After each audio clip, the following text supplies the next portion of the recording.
Tsunami. Apa itu tsunami? Tsunami berasal dari bahasa Jepang, yaitu su yang berarti pelabuhan dan nami yang berarti gelombang.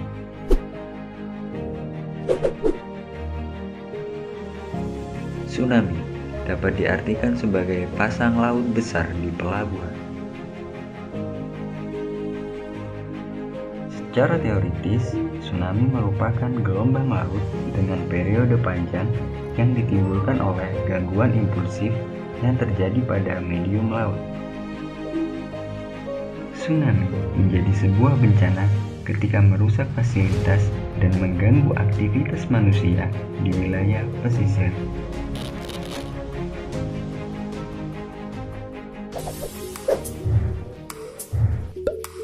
Bagaimana proses terjadinya tsunami?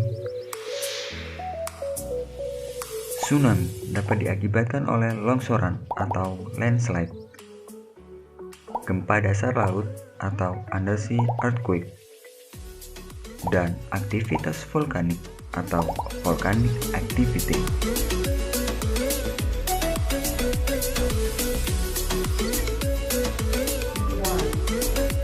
Gelombang tsunami dapat dipicu oleh perpindahan air akibat longsoran di bawah laut yang terjadi secara tiba-tiba. Fenomena tersebut disebabkan oleh ketidakstabilan lereng di bawah laut.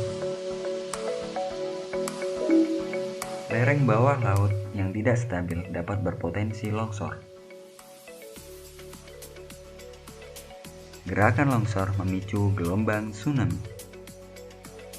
Gelombang tsunami bergerak menuju pesisir sehingga dapat merusak pemukiman dan menimbulkan korban jiwa.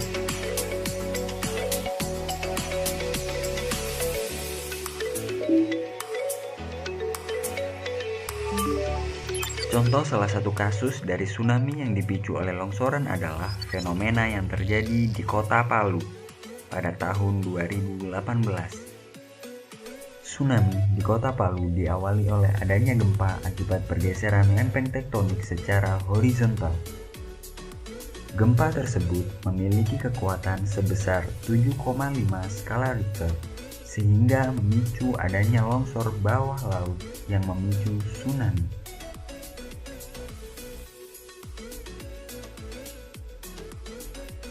Tercatat oleh BNPB bahwa fenomena tersebut memakan korban meninggal sebesar 2.673, luka-luka sebesar 1.561 jiwa.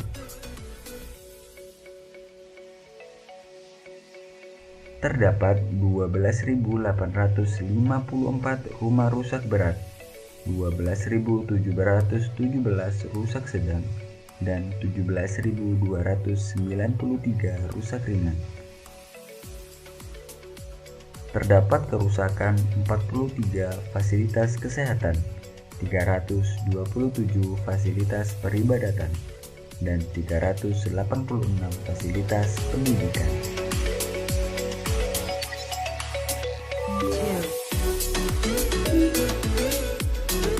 Gelombang tsunami dapat dipicu oleh fenomena gempa bumi akibat pergeseran lempeng tektonik.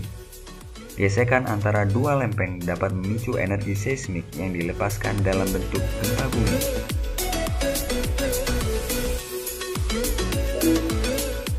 Lempeng samudera menunjam ke arah lempeng benua, sehingga lempeng benua tertarik ke bawah dan menghasilkan rongga yang memicu air untuk surut secara tiba-tiba. Lempeng benua melenting ke atas secara tiba-tiba sehingga memicu gempa dan tsunami. Gelombang tsunami bergerak menuju pesisir sehingga dapat merusak pemukiman dan menimbulkan korban jiwa.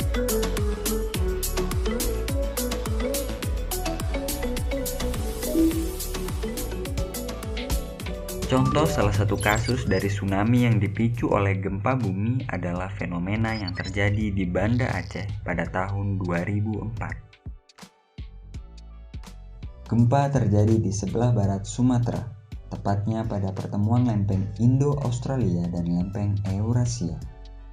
Pergeseran antara kedua lempeng tersebut memicu gempa dengan kekuatan sebesar 9 skala Richter. Tercatat oleh BNPB bahwa fenomena tersebut memakan korban meninggal sebesar 165.792, luka-luka 2.830, dan mengungsi sebesar 556.933 jiwa. Terdapat kerusakan 240 fasilitas kesehatan, 2.742 fasilitas peribadatan, 1.226 fasilitas pendidikan, dan 179.323 rumah rusak berat.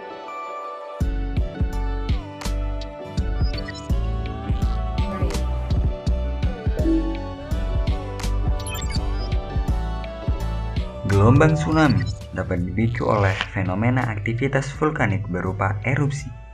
Aktivitas vulkanik mampu menggerakkan volume air dalam jumlah besar sehingga memicu terjadinya tsunami.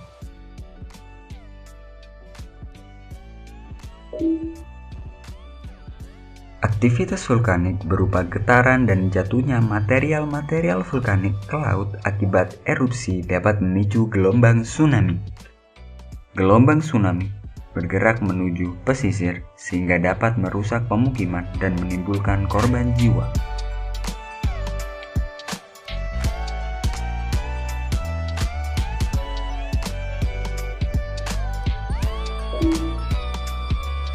Contoh salah satu kasus dari tsunami yang dipicu oleh aktivitas vulkanik adalah meletusnya Gunung Anak Krakatau yang terjadi di Selat Sunda pada tahun 2018. Gunung Anak Krakatau terletak di tengah Selat Sunda. Pada tanggal 22 Desember 2018 menunjukkan aktivitas vulkaniknya.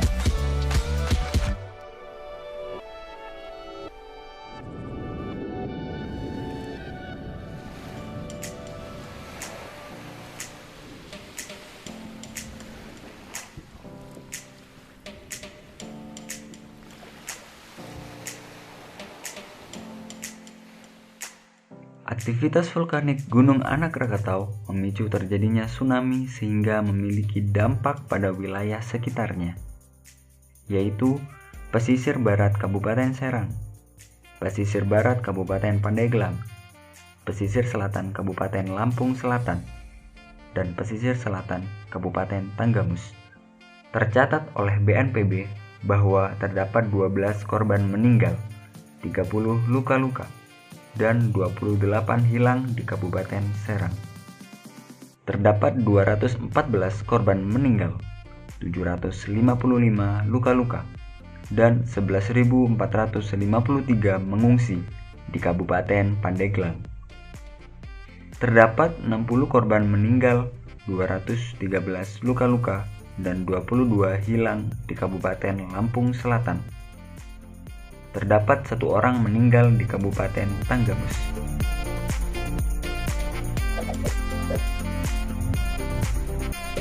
Di mana saja wilayah rawan tsunami di Indonesia?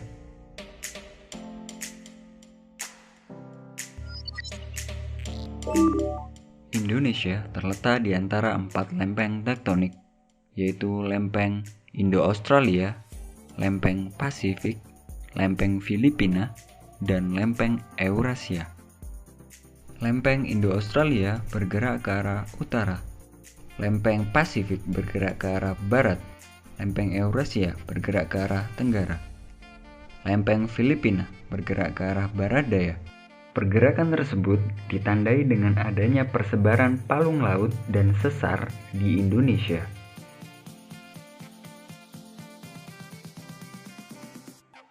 Wilayah yang rawan bencana tsunami di Sumatera yaitu pada bagian wilayah barat, meliputi Aceh, Sumatera Utara, Sumatera Barat, Bengkulu, dan Lampung.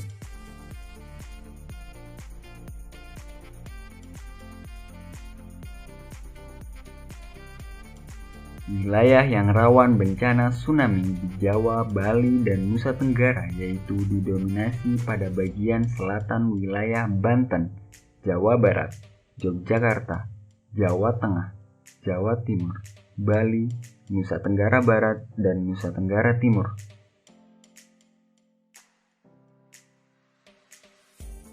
Wilayah yang rawan tsunami di Papua, Maluku, dan Sulawesi meliputi Jayapura, Papua Barat, Maluku Utara, Maluku, Gorontalo, Sulawesi Tengah, Sulawesi Barat, dan Sulawesi Selatan.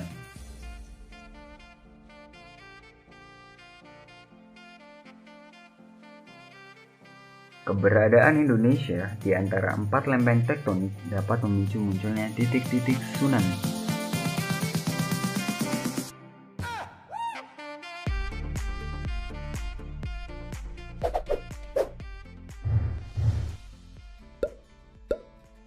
Bagaimana tindakan mitigasi bencana tsunami?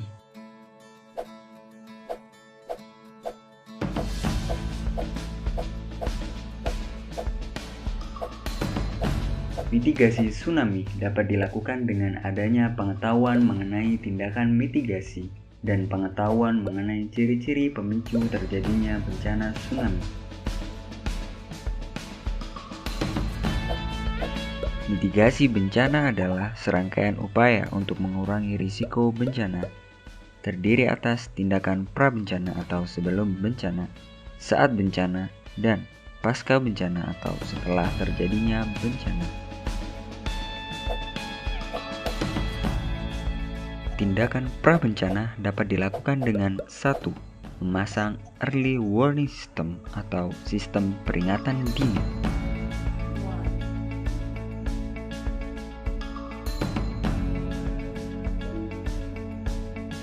Early warning system terdiri atas surface buoy atau pelampung yang berisikan sensor dan tsunameter yang ditanam di dasar laut, berfungsi untuk mengetahui tekanan gelombang.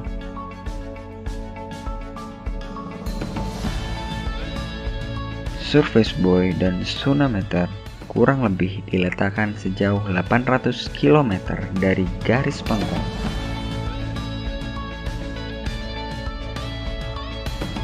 Tsunameter mendeteksi tekanan gelombang yang kemudian dikirimkan datanya ke surface buoy. Surface buoy mengirimkan data ke institusi terkait, dalam hal ini yaitu BMKG melalui satelit. Institusi tersebut kemudian menerima dan mengolah data untuk diinformasikan kepada masyarakat di daerah pesisir. Hal yang kedua yaitu dengan membangun tembok penahan di daerah pantai.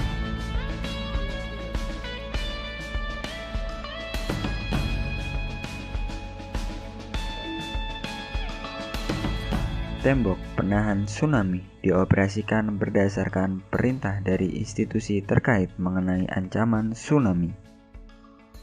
Jika diinformasikan berbahaya, maka gerbang keluar masuknya kapal akan ditutup agar tembok menahan tsunami dengan optimal.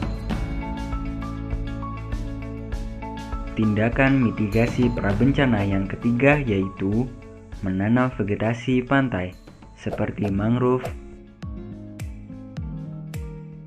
ketapang, cemara udang, dan lain-lain. Tindakan berupa sosialisasi mitigasi kepada masyarakat dilakukan untuk menyiapkan masyarakat dalam menghadapi bencana.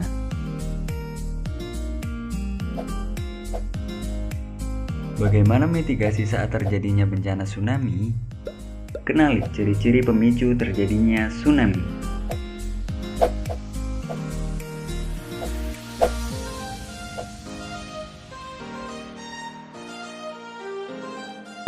Air laut surut menjauhi garis pantai secara tiba-tiba.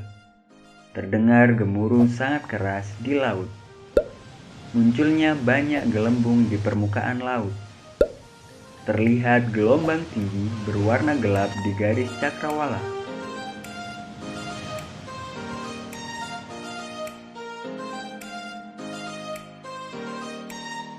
Laksanakan tindakan mitigasinya.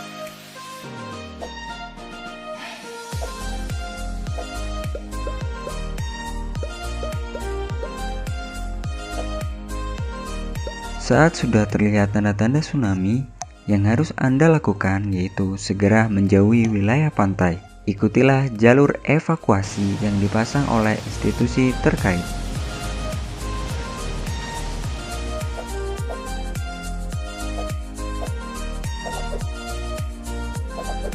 Segera menuju tempat yang lebih tinggi.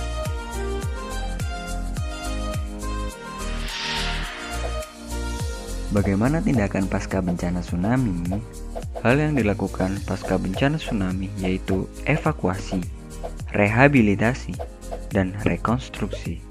TNI, petugas BNPB, dan relawan bertugas untuk memberikan dukungan kelancaran rehabilitasi dan rekonstruksi pasca bencana, seperti evakuasi korban meninggal, sakit, ataupun terjebak puing-puing bangunan.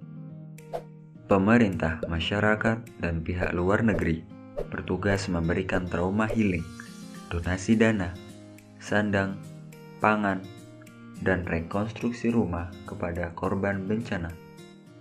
Polri menciptakan keamanan dan ketertiban dalam pelaksanaan semua kegiatan rehabilitasi dan rekonstruksi pasca bencana.